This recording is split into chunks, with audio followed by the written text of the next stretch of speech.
God bless you, my friend. This is Hemi. Today we're continuing on in the subject. The Lord will protect your level up. Now, this is part 3. And if you missed parts 1 and 2, please go back on my timeline and view them. Tomorrow we're going to do part 4. And Friday we're going to do part 5. So this is a 5-part series, and this is part number 3. And we're going to be picking up our story in Joshua chapter 6. We left off yesterday in Joshua chapter 6. And we're going to pick it up today in Joshua chapter 6. Now, a little backdrop. Joshua 6. In Joshua chapter 6, Joshua and his mighty men of war were told to march around Jericho 7 times on the 7th day. And then Israel was to shout, and then the wall of Jericho would fall down. So we're going to pick this story up in Joshua chapter 6, verse number 15. And it reads, "And it came to pass on the 7th day that they rose up early about the dawning of the day, and compassed the city after the same manner 7 times. Only on that day they compassed it 7 times. And it came to pass at the 7th time, when the priest blew with the trumpets, Joshua said unto the people, Shout, for the Lord hath given you the city, and the city shall be accursed. The city shall be accursed, even it and all that are therein, to the Lord only.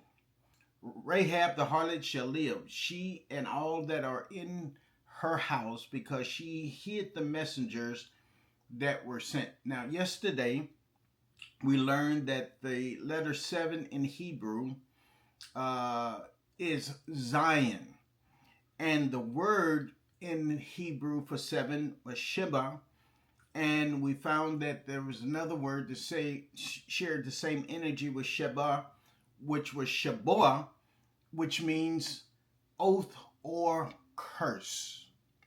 Shaboah means oath or curse. Now go back to verse number 17. It says, "And the city shall be accursed." The city shall be accursed. And we talked about yesterday how the number 7 was significant because it showed an oath and a pattern or a principle that the Lord was setting with Israel. But I want to show you also how the Shaboah is also setting a pattern or principle with Israel in the accursed. Now it said that the city Jericho shall be accursed. All right, now go to Joshua chapter 7, verse number 1. It says, "But the children of Israel committed a trespass in the accursed thing. For Achan the son of Carmi, the son of Zebai, the son of Zerah of the tribe of Judah, took of the accursed thing, and the anger of the Lord was kindled against the children of Israel." What had happened, they won the victory over Jericho. The wall came down. But there was a man named Achan who had took of the accursed thing. Now, you remember, it said that Jericho would be accursed. They should not take of any of the accursed thing. But Achan took of the accursed thing, and he brought it into Israel.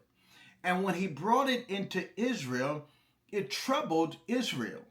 Achan, by definition, his name means troubler. When he took something that was accursed and he brought it into Israel, then the accursed thing cursed Israel. What are you saying, Hemi? I'm saying the Lord will fight for you. The Lord will protect your level up. Isaiah 54:17 says, "No weapon formed against you shall prosper." The enemy can't do anything that will cause you to stop, that will cause you to fail. The only person that can cause you to fail is you yourself, and you will 100% of the time cause trouble in your life by partaking of the accursed thing. Verse number 2 of Joshua chapter 7. And Joshua sent men to Jericho, from Jericho to Ai, which is beside Bethaven on the east side of Bethel, and spake unto them, saying, Go up and view the country. And the men went up and viewed Ai. Now they had just won, gotten victory over the large city Jericho, and now they're about to deal with this small city Ai. And they find themselves fighting Ai, and they lost. And then they lost, and they were confused. Why did we lose against Ai? They lost against Ai because they had their cursed thing in the camp. They had Achan with their cursed thing in the camp. So they lost to Ai. Joshua was confused and wondered, why did we lose? And then the Lord explained why they lost. And this may explain the reason why you have not gotten total victory over those things that the Lord wants you to get total victory over. Joshua chapter 7, verse number 11. This is what the Lord says. Israel has sinned, and they have transgressed against my covenant, which I commanded them. For they have taken of the accursed thing, and have also stolen and disassembled also, and they have put it even among their own stuff. Now, if you read this passage, it's talking about Israel in its totality as a congregation. But it was only one person who had stolen of the accursed thing. What are you saying, Hemi? I'm saying this. Watch who you associate with. Because you yourself may be doing the right thing, but the person that you are associated with may be doing the wrong thing, and their wrong thing is bringing a curse on you. You can't go forward because of the company that you keep. And then once Joshua discovered that Achan had sinned and brought in the accursed thing, this is what happened. Joshua chapter 7, verse number 25. And Joshua said, Why hast thou troubled us? Why have you troubled us? The Lord shall trouble thee this day.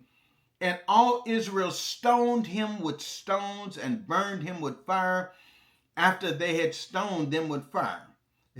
And then they went on to destroy Ai. What Joshua did and the children of Israel, they stoned Achan and they burned Achan. They stoned him and they burned him. I'm not saying you to stone and burn people literally today, but you have to get them out of your midst. That's the whole principle. They got Achan out of the camp because as long as Achan was in the camp, he brought energy that would be detrimental to Israel. The Lord had blamed all of Israel for one man's sin. Watch the company you keep. I'm going to say it again. Watch the company that you keep, because the people you surround yourself with will impart, prophesy your destiny. Prophesy your destiny. No one can hinder you, but if you associate yourself with the wrong people, you hinder yourself by associating with the wrong people. So watch this. Don't allow sin in the camp. Watch those Achans and make sure you're not an Achan yourself. All right, this is Hemi. Track with me tomorrow. Oh my God, tomorrow's an exciting broadcast. I love you, and I'll see you tomorrow in the Move of the Spirit. Bye-bye.